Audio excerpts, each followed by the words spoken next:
জয় কৃষ্ণ কালী মায়ের জয়, জয় কৃষ্ণ কালী মায়ের জয়, জয় কৃষ্ণ কালী মায়ের জয়। বন্ধুরা সব কেমন আছো? আশা করি সব ভালো আছো, আমিও ভালো আছি।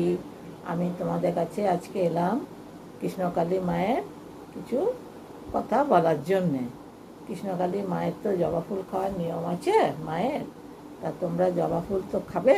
তা শোনো, জবা ফুল খাওয়ার, হ্যাঁ, সকালবেলায় উঠে বাসি কাপড় পরলাম, বাসি কাপড়টাকে ধুয়ে পরিষ্কার পরিচ্ছন্ন হয়ে জবা ফুলটা তুললে, একটি হোক দুটি হোক জবা ফুল তুলবে।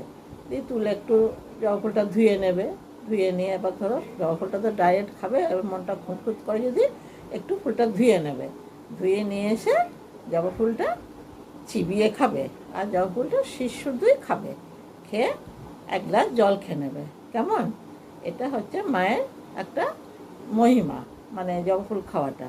এবার তুমি যখন জবা ফুলটা খাবে তার আগে তুমি একটা কথা বলবে, শোনো বন্ধুরা, তুমি যে কারণে জবা ফুলটা খাচ্ছ তুমি সেই ঘটনাটা মনে মনে মাকে মায়ের কাছে বলবে, স্মরণ করে বলবে যে আমি এই জন্যে খাচ্ছি মা, আমার এটা ভালো করে দিও। তাহলে মা অবশ্যই ভালো করে দেবে। এই কথাটা মনে মনে বলবে। কেমন?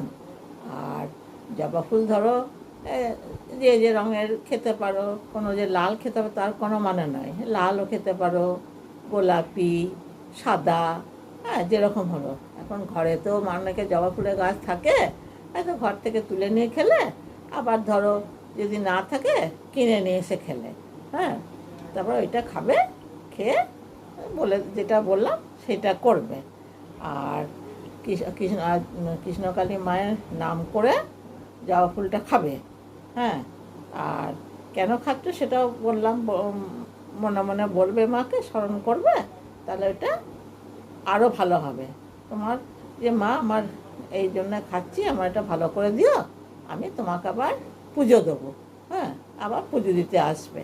বুঝলে বন্ধুরা?